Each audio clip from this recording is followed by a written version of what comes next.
I understand you got a helmet. So yeah, there were a lot of helmets because we could see uniforms everywhere.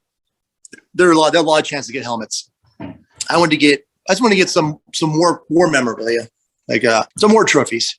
Souvenirs. Souvenirs. So at this point, we were in Al Qut. We'd seen some of the fiercest fighting we'd seen in Al Qut. And I just wasn't looking at the Iraqis like normal people. I was kind of in a different mindset. Because when you're over there in war, you can't visualize them as human beings.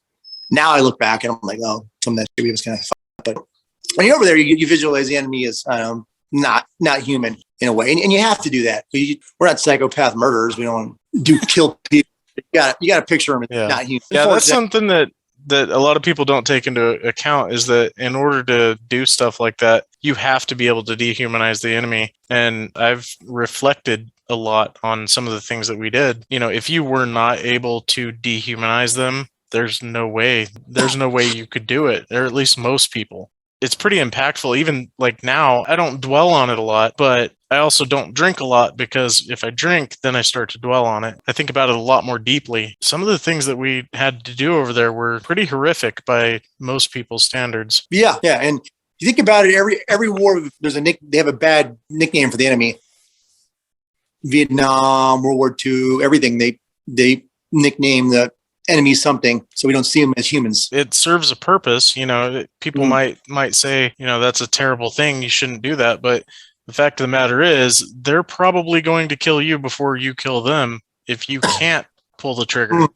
Like you have to be able to act decisively. We were in Al Qut, and there were just bodies everywhere. The whole streets just flooded with Iraqi corpses that we had seen from the firefighting. We had lost a couple guys the day before, so we were in a kind of pissed off mindset.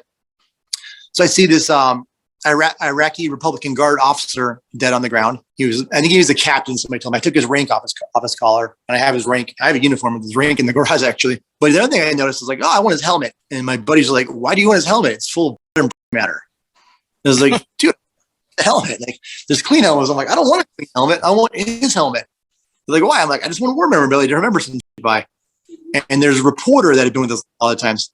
So they take the guy's helmet off, and I dump out the matter, and flies are still on. And the reporter's like, what are you doing? I'm like, I want this dude's helmet. He's like, the other helmet you can take. I'm like, I want this helmet. He's like, you're disgusting. And he was like telling all the Marines, like, I think your friend's a psychopath. Something's wrong with him. I was like, dude, I want this helmet. So I bring it back onto my track. And I definitely wasn't going to clean it. I wanted to bring it back and hang out in my garage with matter and dried blood on it as my war trophy. So I put it in my track, and I wrap it in 3 trash bags.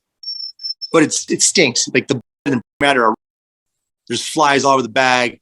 Everybody in my vehicle's like, Mercer, get that thing out of here. Get it out. We don't want it. After like 3 days, I finally agreed to throw it out and went and got a clean helmet from a supply building that we had found, and fresh uniforms and things like that. And I don't think they would have let you bring that back anyway, because they told us before we went in there not to bring back any body parts because it was a biohazard. So I don't think you would have gotten away with that one.